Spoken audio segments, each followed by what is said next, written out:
మా 599 రూపాయలు current bill. ఆరు నాయన ఎవర్రా స్వామి ఇంత బిల్లు వద్ద కట్టేది. ఆ లైట్ ఆఫ్ చేయరా, ఇప్పుడు కరెంట్ బిల్లు ఎక్కువ వచ్చింది. ఆ ఫ్యాన్ ఆఫ్ చేయండి. అమ్మా 599 రూపాయలు కరెంట్ బిల్లు వచ్చింది.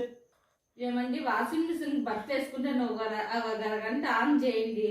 అసలే 599 రూపాయలు కరెంట్ బిల్లు వచ్చింది. నేను అర్థం మళ్ళీ వాషింగ్ మిషన్ అయితే అంటారు నువ్వు బకెట్లో బట్టలు పెట్టుకుని బండి మీద అవుతావా? అసలే కరెంట్ బిల్లు 599 రూపాయలు వచ్చింది. నీ గూడు చెదిరింది, నీ గుండె పగిలింది, ఓ చిట్టి పావురము ఎవరు పుట్టారు? ఆ సొంపులో బకెట్ తీసుకుని నీళ్ళు దొరకప్ప. అసలు 599 రూపాయలు కరెంట్ బిల్లు వచ్చి నేను అన్నాడంటే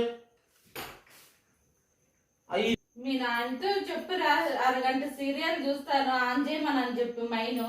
సర్లే మా నాన్నతో చెప్తాను. నేను అమ్మ చెప్పే టీవీ సీరియల్ వస్తుందంట, ఒక అరగంట ఆన్ చేయలేనా? అసలు 599 రూపాయలు కరెంట్ వచ్చింది, కరెంట్ బిల్ వచ్చింది. మమ్మీ ఇంట్లో కరెంట్ వద్దు, కరెంట్ వేరు వద్దు, ఏమవుతుంది? కరెంట్ వేరు కట్ చేస్తా. సర్లే కట్ చెయ్యి. వసే వాడేమో కరెంట్ వేరు కట్ చేసేలా ఉన్నాడు. ఆ దీపాంతులు కానీ రెడీ చేసుకో. ఇంకా అసలే